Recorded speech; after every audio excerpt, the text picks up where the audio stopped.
Assalamualaikum warahmatullahi wabarakatuh.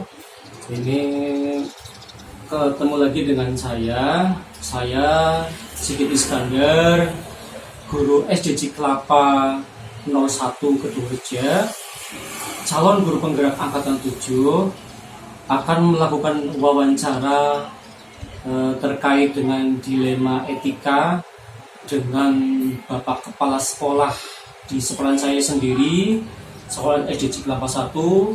Beliau Bapak Kepala Sekolah bernama Bapak Rosidi SPD MPD. Bagaimana kabarnya Pak Rosidi? Ya, baik-baik saja. Ini Pak Rosidi, saya itu ada tugas dari guru penggerak untuk melakukan observasi atau wawancara terkait dengan dilema etika. Siap. Kita bisa mulai sekarang ya Pak Rosidi? Boleh.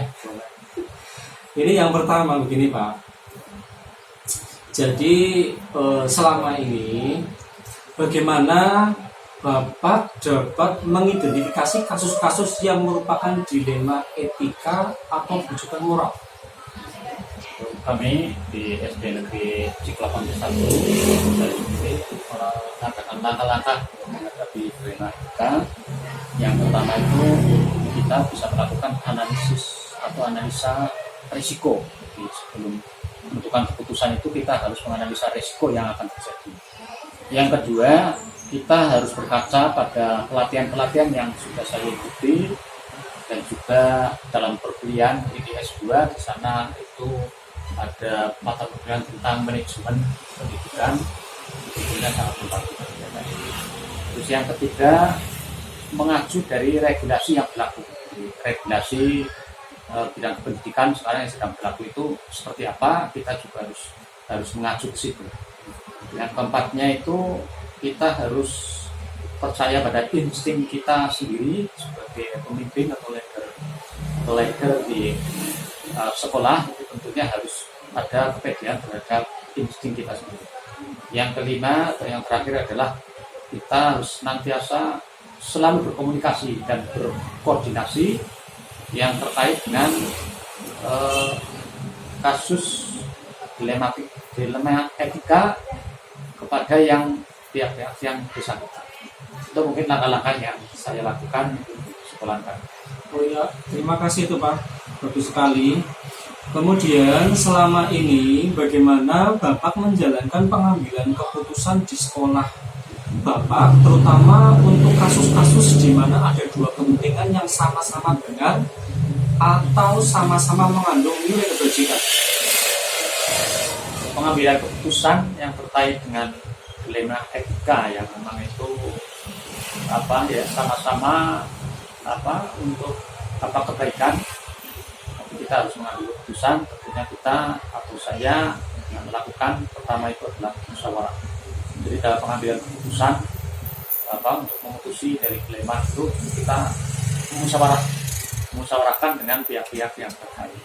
Yang kedua, melakukan komunikasi dan koordinasi dengan pihak-pihak yang terlibat atau yang berkepentingan atau yang bersangkutan. Yang ketiga, menganalisa kasus tersebut dan memikirkan resiko yang akan terjadi di kemudian hari. Yang keempat, menangani kasus secara humanis dengan berprinsip pada kebenaran, keadilan, kebijakan, dan kenyamanan untuk semua. Itu pengambilan keputusan kami di sekolah kami. Kemudian ini yang ketiga Pak, dari yang Bapak lakukan itu, langkah-langkah atau prosedur seperti apa yang biasa Bapak lakukan selama ini? Langkah-langkah yang terkait dengan pengambilan keputusan terhadap kasus itu, yang pertama mengenali nilai-nilai yang saling bertentangan dalam situasi itu. Mengenali nilai-nilai yang jadi ada kesamaan kepentingan tapi ada yang bertentangan. Yang kedua, menentukan siapa saja yang terlibat.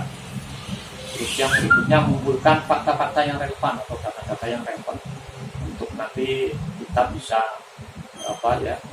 menentukan keputusan dari kasus itu dengan tepat. Yang keempat itu pengujian tentang kebenaran atau salah. Yang kelima, melakukan prinsip-prinsip resolusi prinsip resolusi itu di sini ada 3: berpikir berbasis hasil akhir, terus berpikir berbasis peraturan atau regulasi, dan berpikir berbasis rasa berpikir. Dan yang selanjutnya adalah mengadakan investigasi opsi buat keputusan, dan yang terakhir adalah melihat lagi keputusan sebagai refleksi ke depan supaya nanti ketika ada kasus-kasus itu bisa berkaca dari yang sudah ada. Untuk yang keempat ini, hal-hal apa saja yang selama ini Bapak anggap efektif dalam pengambilan keputusan pada kasus-kasus dilema etika? Hal yang saya lakukan yang efektif dalam pengambilan keputusan dilema etika, yang pertama melakukan analisis terhadap kasus dan mempertimbangkan resiko-resiko yang akan terjadi. Yang kedua, aktif melakukan koordinasi dan komunikasi dengan pihak-pihak terkait atau yang ketiganya mengambil keputusan berpegang pada data dan fakta yang akurat, sehingga nanti hasil keputusannya itu tidak terlalu jauh dari masyarakat. Kemudian ini Pak, masih ada lagi hal-hal apa saja yang selama ini merupakan tantangan dalam pengambilan keputusan pada kasus-kasus dilema etika?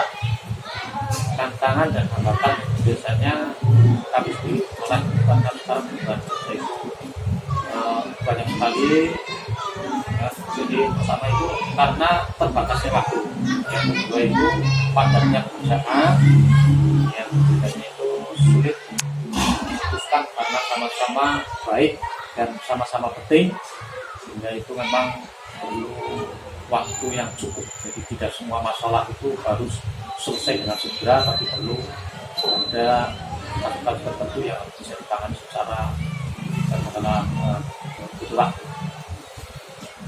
Apakah Bapak memiliki sebuah jadwal tertentu dalam sebuah penyelesaian kasus dilema etika? Jadwal yang tertera secara itu tidak, tapi tentunya saya sendiri itu harus mengklasifikasikan kasus itu yang memang nanti diselesaikan segera atau bisa diselesaikan di waktu yang panjang, dan ya tentunya kita harus diprogramkan dari awal.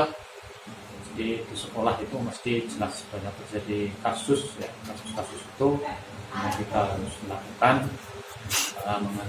menganalisa dulu atau membagi klasifikasi kasus-kasus itu, pertama nanti kasus yang akan efeknya berat itu harus segera ditangani, harus segera dikasih. Kemudian adakah faktor-faktor yang selama ini mempermudah atau membantu Bapak dalam pengambilan keputusan saat dilema kasus dilema etika? Faktor-faktor yang bisa membantu memudah saya dalam keputusan itu adalah rekan kerja, yaitu ya pada kasus mesti saya musyawarahkan dengan guru yang sekolah. Yang keduanya mitra kerja komite, yang itu nanti akan menghubungkan ketika kasus itu terjadi dengan wali murid atau dengan masyarakat. Ya saya akan koordinasi dengan komite aktif sehingga bisa cepat diselesaikan. Yang berikutnya saya memiliki atasan berupa pengawas. Tentunya setiap ada kasus yang sifatnya sulit dipecahkan, itu tentunya akan koordinasi ke pengawas supaya nanti kita bisa ikut memberikan solusi dan ya katakanlah pencerahan yang terkait dengan penanganan kasus. Ini pertanyaan terakhir Pak. Dari semua hal yang telah disampaikan, pembelajaran apa yang dapat Bapak petik dari pengalaman Bapak mengambil keputusan dilema etika? Pengalaman dari pengambilan keputusan dilema etika yang bisa saya ambil tentunya saat dalam kasus permasalahan kasus itu pertama itu harus cara ya menganalisa data kasus, kita juga harus memiliki resiko dampak terkait dengan katakanlah mungkin sekolah ke depan itu juga perlu dipikirkan karena kita saling berbicara. Yang berikutnya supaya dari kasus-kasus itu harus tercatat, dan nanti ketika ada kasus yang muncul seperti itu jadi pengalaman untuk bisa nanti mempermudah menangani kasus-kasus seperti itu ya. Kelihatannya ini sudah cukup Pak pertanyaannya ini, jadi wawancara saya sudah cukup terkait dengan tugas guru penggerak. Terima kasih atas kerjasamanya, atas dukungannya selama ini terhadap saya. Untuk selanjutnya saya akan melaksanakan tugas selanjutnya. Itu saja Pak, terima kasih. Ya, sama-sama, semoga lancar. Amin. Demikianlah wawancara dengan kepala sekolah saya, kepala sekolah SD Ciklapan 01 Kedung Reja, yang beliau bernama Bapak Rosidi SPD MPD. Selalu semangat. Saya guru penggerak angkatan 7, tergerak, bergerak, menggerakkan.